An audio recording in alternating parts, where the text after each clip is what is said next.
Hi guys. Hi, my name is Sophie Guo. I am currently a student in the Experiential Ethics summer course, and for my final project, I thought it would be really interesting to actually take this opportunity to interview some of my good friends. And so today I have a great friend of mine, Kelly Wu. And Kelly Wu is currently working in the field as a consulting associate at a nonprofit think tank that is committed to transforming global energy systems to a more sustainable zero carbon future. So I've been so fortunate to have her on the podcast today and would love to ask her a little bit more about like what she does during her day to day, as well as kind of like just to get to know about the ethical landscape of the energy transition. So Kelly, thank you so much for joining me today. How are you doing today? Yeah, no, thank you so much for having me. I'm good. It's a beautiful day in Wisconsin, where I'm based. Yeah, I'm working full time for my company, so just finished a day of work as well. But excited to chat a little bit more about my thoughts on working on the energy transition, of things I've seen after being in this field for, I'd say, like quite a bit of time. Like during school, is like I was focused on energy transition applications of research and did internships in the area, and now I'm working for a nonprofit since. So I do have a lot of thoughts and have explored a lot of areas and happy to discuss. Awesome. All right. So can you like start off by kind of like telling us listeners a little bit more about like maybe your specific role at the company that you work for and or the organization, because I know it is a nonprofit. A little bit more about the mission behind your organization and what exactly kind of like drew you into this field of sustainability. Sure. So I'll go in order. Basically, I work for this nonprofit that looks at climate and energy transitions. And my role is an associate, so I'm the entry-level position. So this nonprofit really prides itself on moving the needle in a market-based way, for businesses, governments, individuals to be more sustainable in their everyday actions. So it focuses on a lot of different areas. So we're talking about building carbon reduction or building emissions reduction. We're talking about transportation emissions reduction. We're talking about like industry emissions reduction, which is where I sit. We're talking about the electricity grid emissions reduction, so more of the solar and wind you see, if you ever think about renewable energy. We're also talking about things like mobilizing finance for like investors, holding corporates responsible for being more climate friendly, things like ESG, things like green bonds. We're also looking at policy. So you have like a US policy team that works on, I guess, spreading information about climate policies and incentives that are available, like the Inflation Reduction Act, for example. We're also expanding into developing, or I guess, developing economies or emerging economies. So we have like teams based in like the islands, like thinking about Pacific Island, energy transition, climate adaptation, thinking about China, thinking about India, thinking about countries in Africa, Southeast Asia. So our team is our nonprofit is, yeah, pretty broadly, I guess, like uh distributed. Yeah. So yeah, our work really can vary. But I think like a bit about my day to day and like what the tools the nonprofit thinks are useful are things like convening stakeholders. So, as a nonprofit, we have a special privilege of being impartial to a point. Of course, we have our goal to accelerate the transition. So, everyone knows if we're there, we're going to be talking about how to reduce emissions. But we can have a lot of people in the same room that normally aren't otherwise together. So you have like the policymakers and the corporates up and down like a supply chain, and they can talk in a neutral environment. Another tool we have is like techno-economic analysis and more technical analysis. So we can do like models of like the electricity grid and meeting like the supply and demand of electricity as everyone like turns on their lights or plugs in their EVs. For me personally, I look at like technology analysis. So like what are the emissions reduction technologies for industry? And then if we implement them at industrial plants, how much will they cost? And like how much emissions reduction will be worth be how much emissions reductions can each dollar get you, basically. Yeah, so it's like analysis, like stakeholder work, and also a little bit of like thought leadership. So like writing white papers based on like what we hear across the ecosystems and Mhm. like publishing those for the public. Yeah. So it seems like you really get a little bit of every single part of the process or all the different stakeholders at every part of the ecosystem. So you really get to kind of like, are you in a way kind of like the mediating ground that kind of like brings together these different parties? Is that how would you guys would describe yourself? Yeah, I think that really is where one of our strengths lie is we can have an ear to all different types of people Mhm. in a certain space. Let's say my sector, for example, is cement and concrete.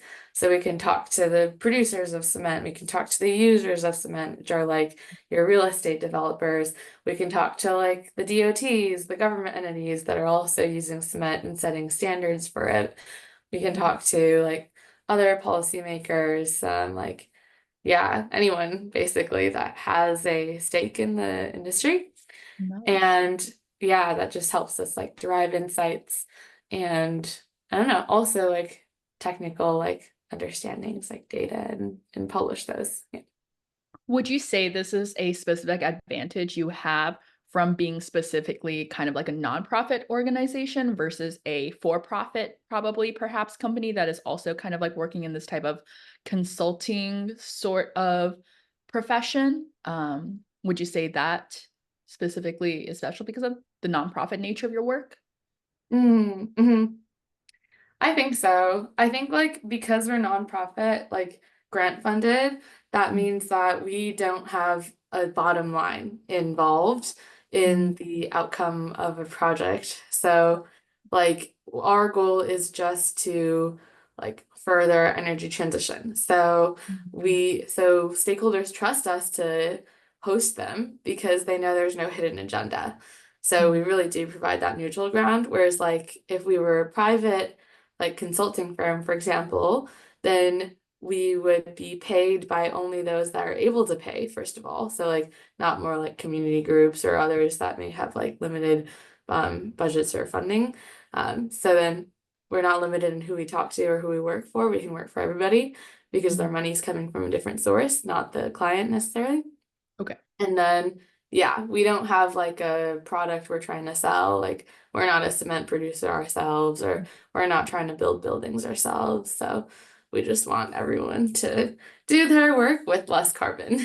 Yeah. Would you say you're really like mission driven because of that to probably Hmm. like face these sort of problems as well? But so I can imagine that working in this nonprofit sector where maybe you have this very strong sense of mission, but it's definitely probably not void of its own ethical challenges. Hmm. Specifically within being in the nonprofit, what are some of the specific ethical dilemmas that maybe you would say you've encountered in your own role? And Hmm. maybe because you did say that despite you are maybe relying on grant funding, would you say you're still remaining as unbiased and as influenced as you would like, or maybe what are Hmm. some methods your organization has been using to kind of like make sure that you guys remain unbiased? Like, is that a goal in your work? Definitely. Like, first of all, yes, there are still ethical questions that arise in the nonprofit. Um, I'd say for me, it's been like three things. Maybe it's like the first one is like where is that money fund coming from? Like is that money originally of itself like ethical? The second is, are we using that money most effectively? What is like, what are the overhead expenses? Like, does that mean that we're not providing socially optimal levels of, benefit that the philanthropy money should be going towards, limited as it is already? And the third is a bit more of like, we say we're open to working with all stakeholders, but like, do we have to adapt their stakeholders like worldviews as well? And their worldviews are flawed in some instances. Like companies may not be that ethical, but if we want to work with them and others to like figure out a solution, do we also have to like accept their like practices as imperfect as they are? Yeah, and the last one ties a little bit more into a larger question of how are we making sure that energy transition is ethical and just and not perpetuating some, I guess, like social inequalities or racial or socioeconomic inequalities that exist. So I guess I'll talk about them in order. So Yeah. the first one on like where the money is coming from, a lot of our money does come from like I guess people who have gotten rich in various ways through starting companies. I'd say Mm. there are a lot of tech companies. So there's a whole, I guess, like ethical question of our work is being funded. Like we ask for money from these philanthropies that they themselves may be causing some like issues in society, right? If they base where that money is coming from.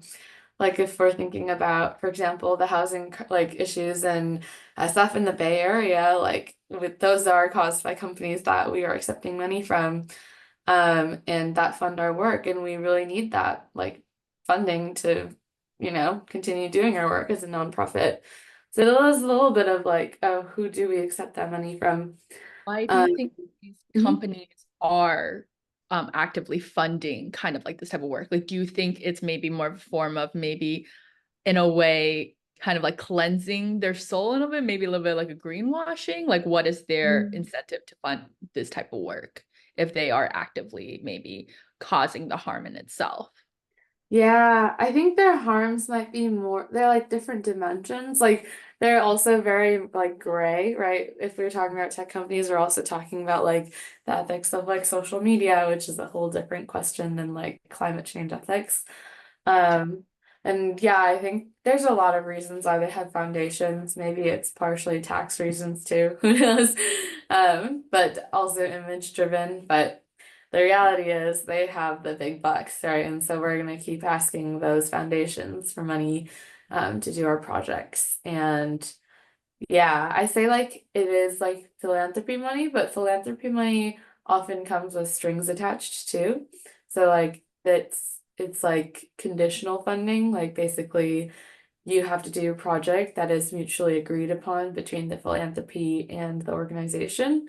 So the philanthropy is, trying to make sure their dollars are going towards the right projects, but they could also insert a little bit of their like worldviews into that project scope as well. Like if they believe in market mechanisms or like working through the current markets we have instead of trying to, change ownership like models of, let's say, like an industrial asset, like then they're going to keep to that market-based scope in their project scope that they agree upon. So yeah, there's a little bit of the strings attached with the money Yeah. too. Yeah. Um, and I can talk about the second one. So the second one is, are we giving the socially optimal amount of like impact for like dollars? I will say it's like two sides of the same coin. Yes and no. I think the no is because we do spend a lot on like hotels, airfare, and like nice dinners. And these things are all like written into overhead for the company, but Mhm. these are very precious philanthropy dollars that are not going to the next nonprofit, right? And we do know that like philanthropy is it's a precious resource and some people may say it's not already not enough money going to charitable causes. But in our current like structures, like that's the only money that's going to charitable causes or things that have deemed like been deemed like external to the typical capital markets.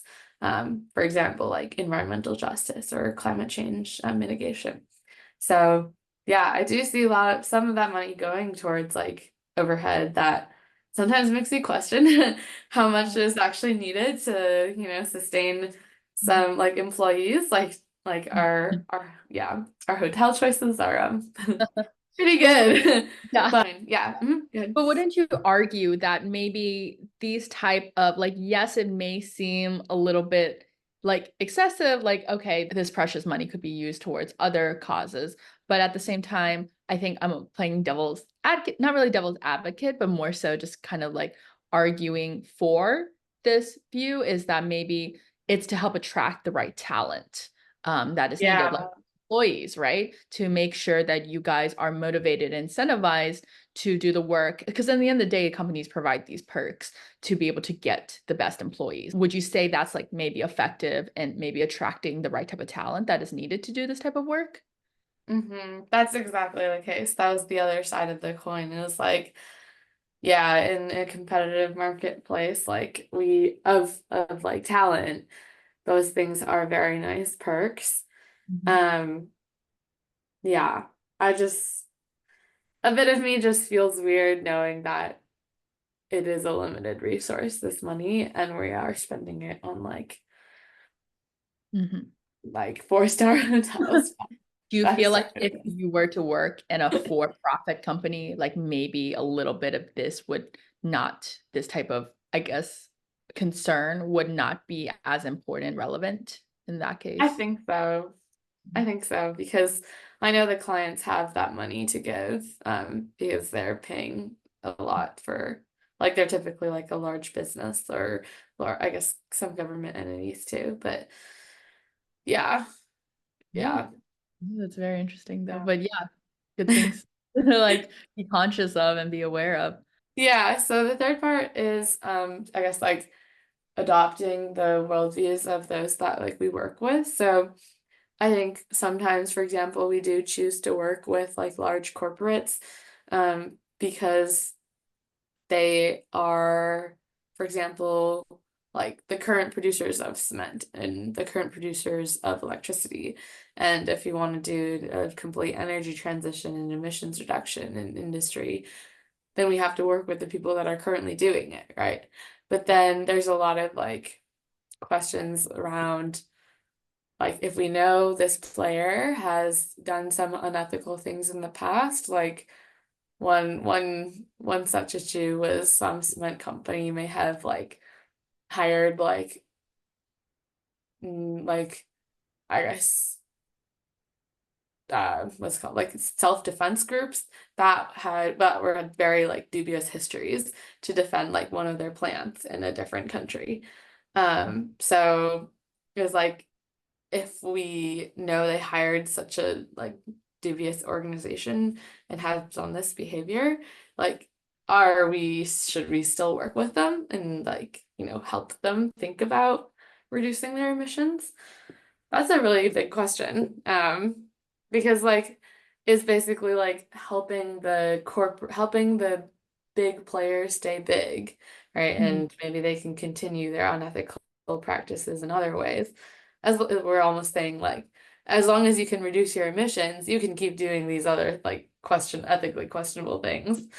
So yeah. Sorry, but why are they motivated to reduce their emissions in the first place? Is it kind of like maybe there are other regulations that are requiring them to reduce these emissions? Like what's incentivizing them to do that?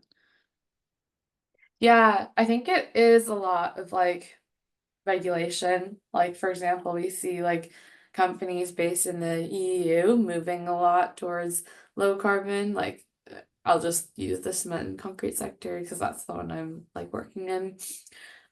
We see a lot of that happening there because the EU has like mandatory targets of emissions reduction, like regulation laws.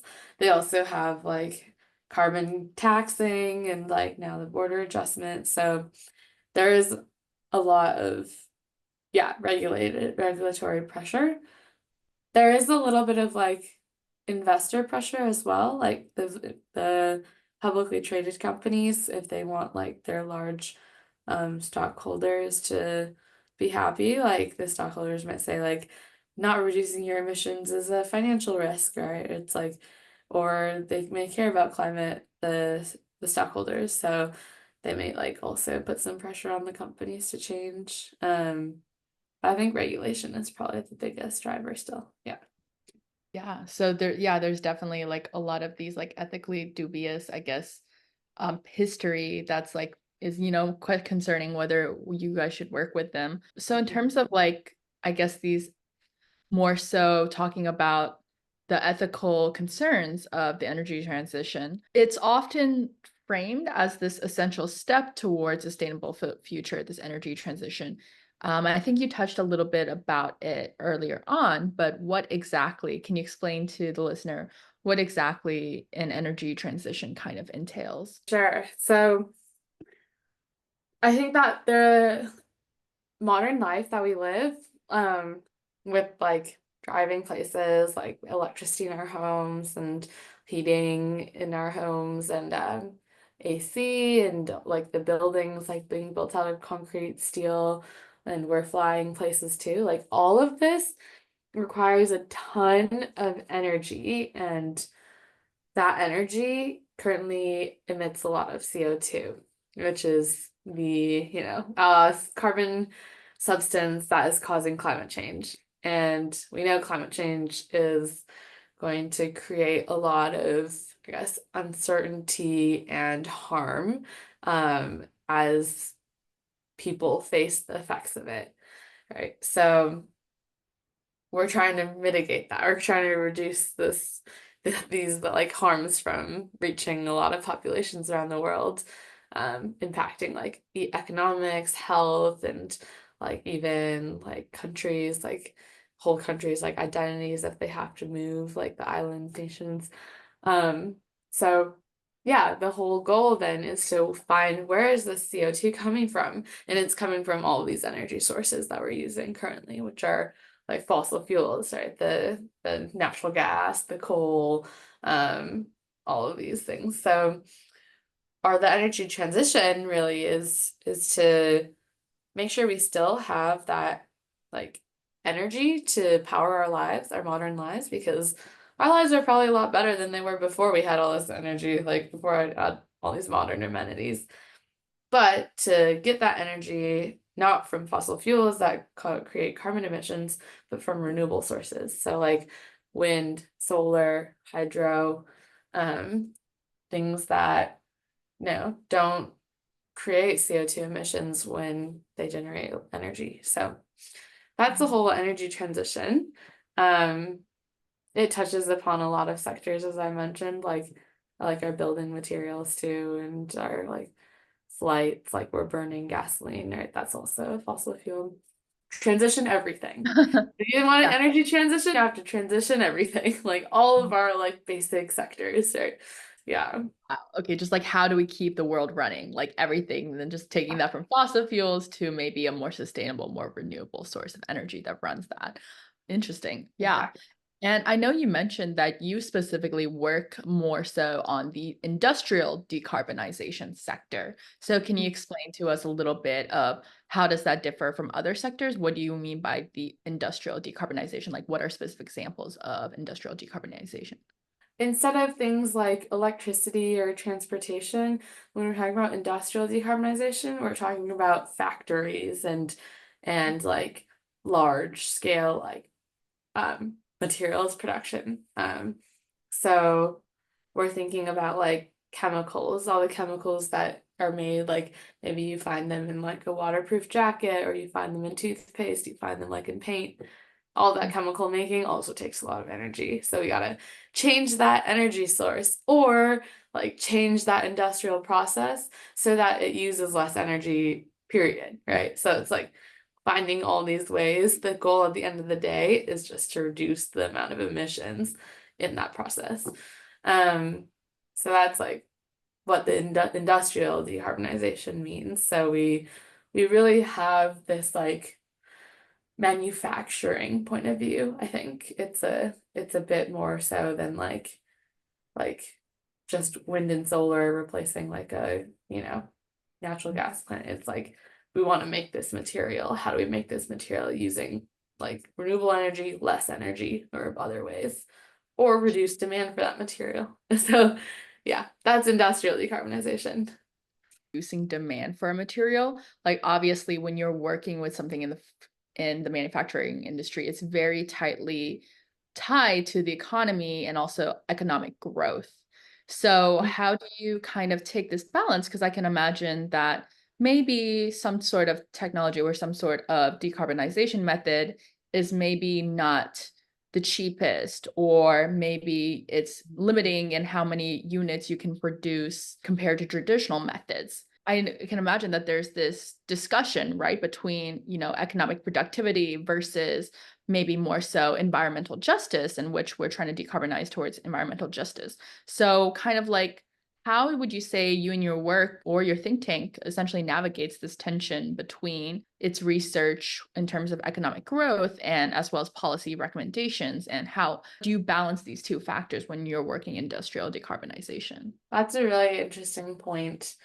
I think I might separate this into two and first talk about like the cost of everything and how that cost is spread out, like who bears that cost. I think that is a key ethical question actually, because you mentioned, and it's true, like these new or lower carbon technologies are typically more expensive and Mhm. don't have the scale to produce the same amount of material yet. And then the second part is a little bit of like in this transition where we have to change everything, basically, like the way we manufacture these materials, even. Are we changing everything and doing additional good for society, or are we changing everything and like keeping the environmental injustices in place, of which there are many? Um, so back to the first part, I think that there is where I see the cost question coming into play the most is like the international sphere, like the international discussions on like whose fault is climate change, who should pay for it, and like if we're thinking about economic development, all of these like low development level or emerging economies that still need to like build out the road infrastructure, that's cement and concrete, right?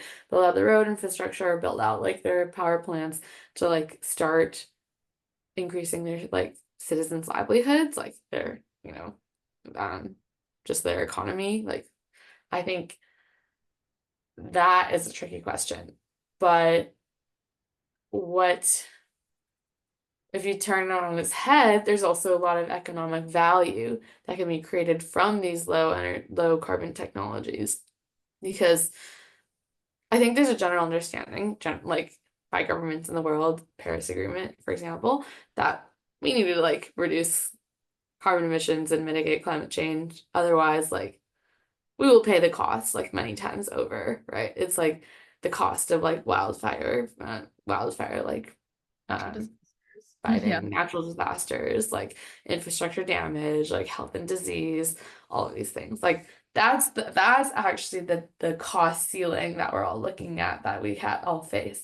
So when we look at that cost ceiling, it's like the low carbon technologies are actually cheaper, but they're just not as cheap as status quo right now. So that's still a gap.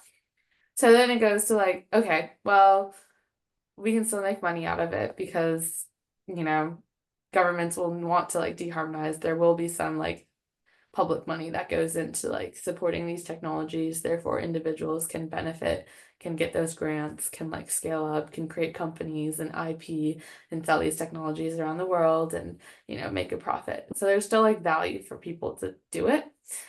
Um, and then the last part is like just like yeah, like comparing it to the status quo. So I think a little bit of this is like the geographical like injustice that I was, or geographical like question that I was talking about again, like the emerging versus developed. So maybe it is like the developed economies have like, the government funding that's available to incentivize the development of these technologies, get them down the cost curve so that it's cheaper for the emerging economies to use and apply. And we also have the innovation ecosystems, but we could also benefit from like the IP, having the IP and creating businesses out of it as a result. Um, so I feel like that's like where the cost burden could be. It maybe is like on these developed economies to get the costs down on these new technologies. Hopefully that answers your question. I think I kind of like deviated a little bit, No, but that was great. Yeah, like you mentioned, creating new IP, new industries is actually, in a way, reshifting the economy and reshifting new sources of economic income. So I think we talked a little bit about in that case, there was a little bit more so government funding that is allowing individual companies to create their own type of technology and their own individual green energy startups or things like that. Another thing I would like to talk about is in a way that there are also the trade-offs when you're implementing these new systems where maybe the public is less so informed or maybe it does harm the public and more of a socio-economic impact on the communities. What type of impact do you think this would affect these specific communities? Mm. And how do we acknowledge and mitigate maybe these adverse effects? Yeah, that's a great question. And I think that's like the second point I was saying earlier of, are we gonna change everything but keep those like injustices in place, or are we gonna change everything and see this as an opportunity to also change like the systemic inequalities that are there and like, make things better for everyone, not just for those that already had money, like the keep the corporates big or the incumbents big, as I was mentioning earlier. That's the question that we have, right? So I think an example might give the best, I guess, like thinking around this. Um, let's look at like the existing energy economy and how it was like built. Like if we think about natural gas pipelines and the way they were built, they were sometimes built without like owner's consent or like built and there's this thing called eminent domain, and these pipelines could just cross someone's land and then the company could just claim that land.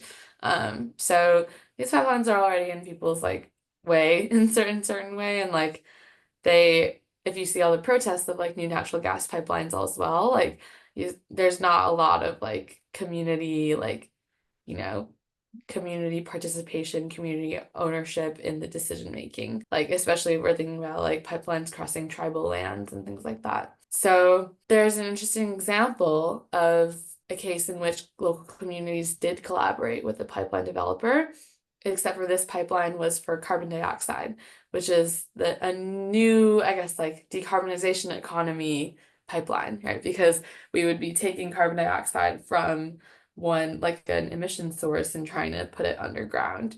And that's like carbon CCUS, carbon capture, utilization, sequestration. So I think this pipeline like agreement is actually really interesting because instead of just like, pushing through and like not working with the community, the pipeline developer is actually sharing a lot more financial benefits with the community than it could have otherwise. And in return, the community does give its I guess permission to like have that pipeline built.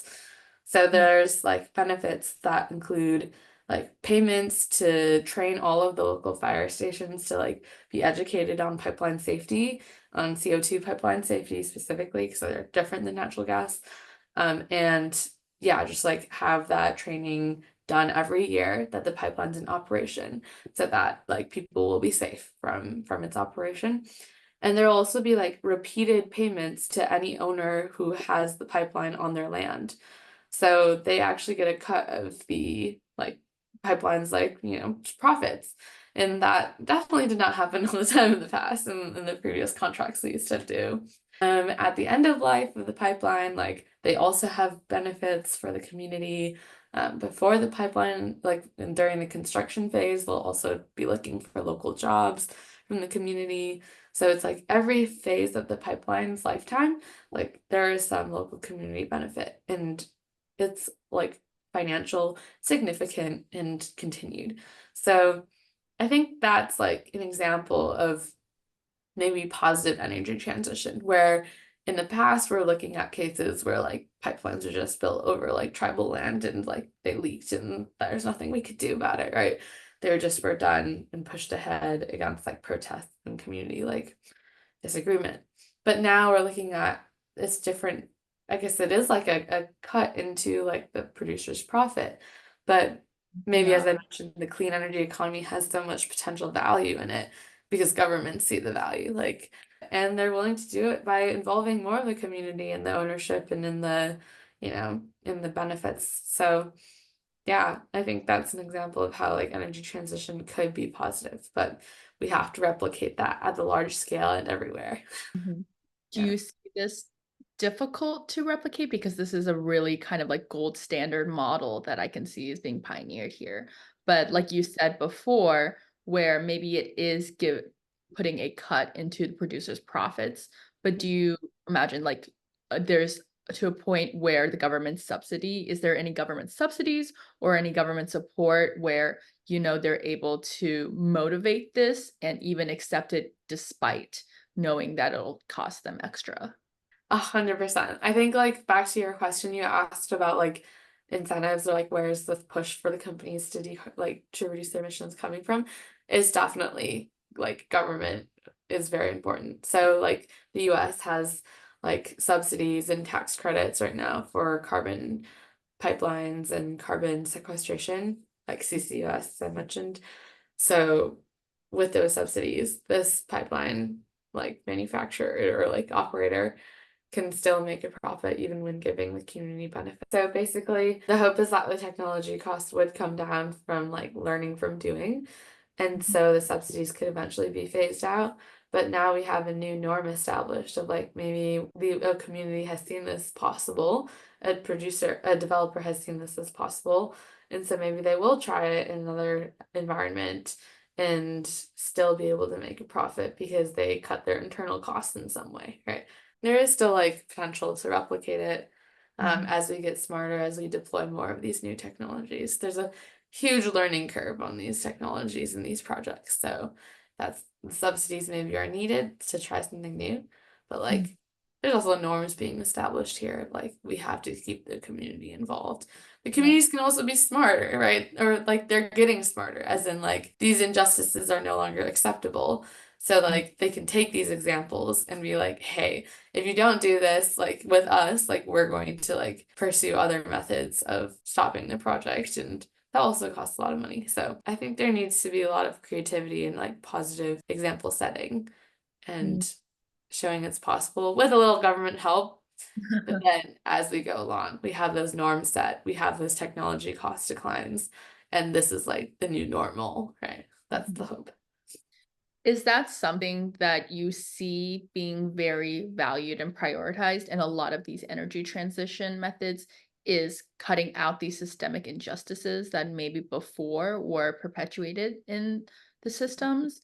Why do you think, and if so, why do you think specifically with the energy transition now people are so much more conscious of essentially mitigating these injustices? That's a good question. I think actually, like right now, the government did do a good thing because they gave their subsidies with strings attached. And the string attached is you're more likely to win like a grant or like a tax, I think it's like a grant if you have a strong community benefits plan. So you have to just describe how this project will benefit the community. So they put a lot of weight into like grant selection on community benefits. So it's forcing the companies to start thinking about community benefits, building that expertise. And again, the hope is like that expertise begins becoming the norm. There are projects to point to in which it's successful, and therefore it becomes the expectation. Like yeah, I think it is still a lot of like, here's money with strings attached, but it's working. I do think you're right in that it comes from like government incentives and regulations, though, still at this point. But it also comes from like grassroots organizing and like maybe investor pressure, like investors in those companies getting smarter and like caring about like racial justice and social justice, socioeconomic justice, like which I think is happening too. If more people take this experiential ethics course and more people start listening to ethical considerations, maybe we'll start encouraging people to value it a little bit more when making. I think it's also like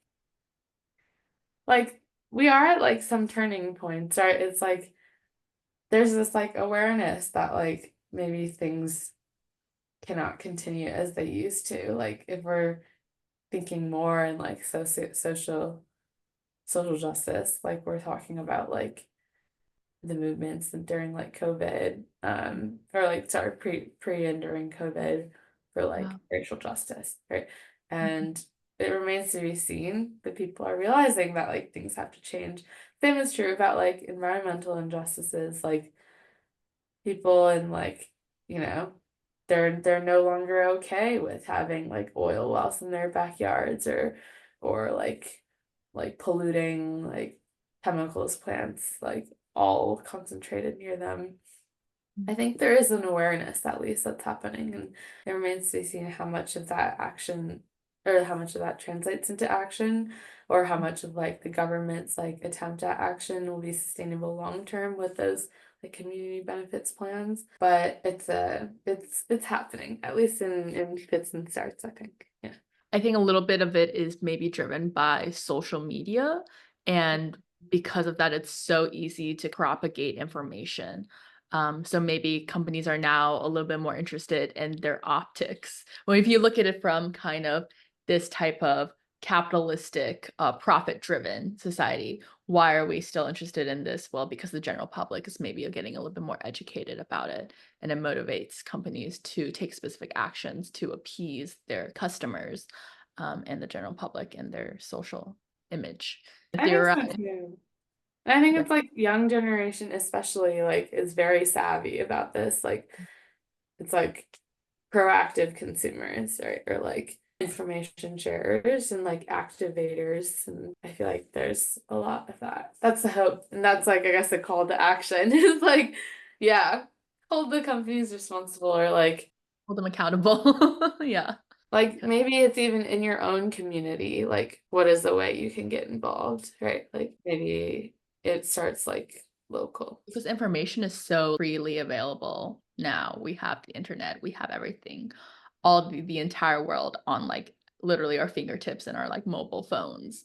Information can spread so quickly, and we can much easier to educate ourselves of what injustices are being propagated, what companies are doing, maybe like their histories, and where like the actual source of what type of work and where the money is coming from. So it's very easy for people to, I guess, trace that much more so than before in previous generations. So yeah, I agree. Hopefully we do hold people much more accountable and work on mitigating these injustices when we're designing these new systems. Yeah, no, Mhm. that's a really great point. So I think when it comes to like these type of decisions though, and a lot of times when it comes to the energy transition, people may argue, well, maybe we need people who are educated, maybe we need people from the government, maybe we need people with this experience, with this technology. Would you argue though, like kind of the question of who makes the decision though, should the general public also take part in making these decisions of whether we should kind of like implement these new methods or these new technologies, even if they are quote unquote less educated about it versus Mm. I think educated? it's the onus of the person who's making that technology or like deploying it to educate everyone, right? I think that's my perspective. Like pamphlets, flyers, like info sessions, like those things have to happen. And then my other response is, well, I mean, we did it without everyone's input the first time around, and like look at where we're at. We're at climate change. Like, we had companies that were able to conceal that information early on, and like Exxon or like the oil companies, they gave them a lot of power, and like they didn't have everyone in the room, like especially not like maybe there's like a lot of indigenous like knowledge out there that is like this is completely against our use of like resources, our sustainable use of resources, right? Like there's that knowledge out there and it comes from like diverse sources. And we already saw the first time around, if we don't have everyone in the room, what happens? Like we can't create like global scale issues. So that's our response. I think it's like we know we're blind without everyone in the room. Therefore, to get everyone in the room, we have that onus to educate them and then ask their opinion. Like I think that's what we have to do this time around. Otherwise, like we're gonna create new problems with these new technologies, right? Like no technology is perfect, no technology doesn't have a side effect. So if we don't want to create like another global scale issue, like we gotta like do it better, maybe. That's like what we should do. Do you see that being implemented kind of in your day-to-day work? Do you see kind of like this should be, is this a goal that you guys are working towards? Yeah, that's a good question. I think like our goal as a nonprofit is to like educate the public as much as possible, right? So like we are like all of our information is publicly available on websites.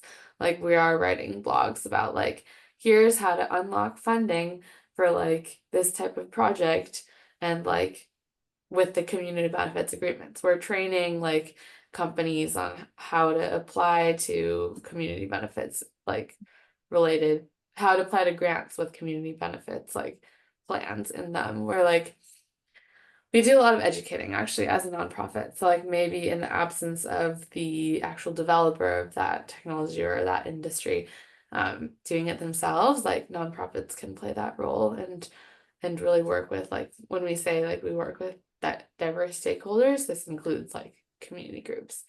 But I think it's a bit like the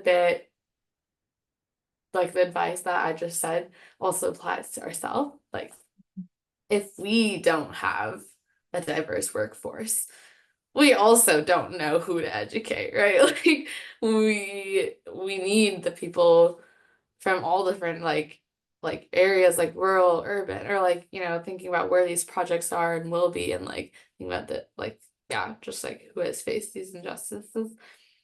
Like we need their voices in our room in our projects. And we also need these projects to be scoped to include things like seeing who is going to have more environmental harms from this like technology. How do we mitigate it? How do we like add more sensors, create more regulation?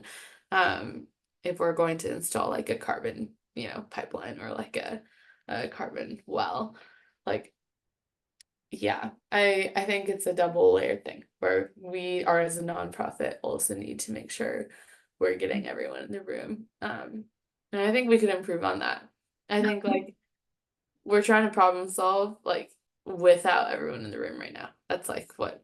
Goal is to get more people from different backgrounds into the room and interested in this type of work and showing Mhm. them that they can kind of like make an impact by working in these type of interesting problems, working with all these diverse stakeholders. So I guess that kind of like leads me into my next question, which is what type of advice would you then give someone who is maybe more so interested in your type of work in this nonprofit sector? Maybe so if they're more interested in the research or the advocacy roles. Mm. Advice on like how to act ethically or just in general? Yes, I guess we can talk a bit about ethically acting, and also just how to navigate these landscapes when they. Mm. I think number one, question everything. Like this might be like common adage, but in nonprofits, like I think things can be a bit more flexible. And flexible in terms of like you can create new projects if you think there's a need. You can ask why something's not included in a project and maybe someone just forgot to include it. Like, for example, examining like the health effects of this new technology on the local population, or like why isn't this person invited to the meeting? Like, oh, we just like, like I think question those things. Because again, like I strongly believe like your perspective is unique and you can bring these like fill these gaps, especially when we're talking about like remembering people or remembering like just like checks on justice of this new like project. Um, I think it's critical to recognize what tools are the most effective. For me, again, back to the beginning of our conversation, I highlighted how RMI can bring a lot of stakeholders together in like a neutral, convening sense. I highlighted how RMI or my company can publish like public information for everyone that's free of charge. Not all reports are free of charge, right? Like some cost like thousands of dollars, and or are just like private and shown to their clients only. I highlighted how like we can maybe I didn't talk about this as much, but we can do analysis, but we can also like we can translate this analysis into like understandable like pieces for stakeholders to act on. Like sometimes if it's buried in an academic paper, it may be hard for like people to actually act on in projects. So like those are things that I think like our group is uniquely like able to do and good at. So if you want to work in nonprofit space, identify like the what a group is good at, right? What nonprofit a group is good at, and see if that aligns with your interests, and also see if what they say they're good at is actually effective. Like I think we're actually effective. I think we've been able to like help companies get grants which have community benefits agreements, or like we've been able to like have like promises and pledges come out of like these convenings where we bring stakeholders together. So like just like always watch for that too. Watch for like what are the tools this nonprofit is uniquely good at, and do they just say they're good at it, or can you actually see the impact? Like especially like the things related to justice. Yeah. I love that advice. Question everything. And maybe that's something you have a little bit more flexibility to do in nonprofit is to Mhm. be able to, because your hands aren't tied, right? I guess versus I guess typically a for-profit company. So you're able to bring more diverse opinions and to be more a little bit more critical about what the decisions are being made at the table. Well, Mhm. I love that. Thank you so much. I think we are unfortunately running out a little bit on time. But it was an absolute pleasure to talk to you today, Kelly, about all of these ethical challenges and learn a little bit more about the work that you are doing with your nonprofit and helping facilitate this energy transition. I definitely have learned a lot today, and I really hope that our listeners do so as well. I guess, do you have any last imparting words of wisdom or any other thing you would like to discuss with our listeners before we leave for today? Hmm. I'm just gonna say let's fight climate change together. That's it. Let's Can't do do it it. alone. You can't do it in bubble or you'll do it incompletely. So let's do it Yeah, together. well, yeah, at the end of the day, like even if you're not working in specifically climate advocacy, we can still do our own part, even the smallest or to the biggest. And just, I guess, educating Mhm. ourselves is a really great way to. Yeah, I think so. Or like your community, like local sustainability organization or something like that. There's a lot can be done on the local level. But yeah. Yeah. Awesome. Well, thank you so much. And it was an absolute pleasure talking to you today. And I hope you have a great rest of the day. And thank you so much for volunteering and to join me on this discussion. All right. Thank you. Yeah, no problem. Thank you. It was a pleasure. Yeah. Of course. All right. Thank you.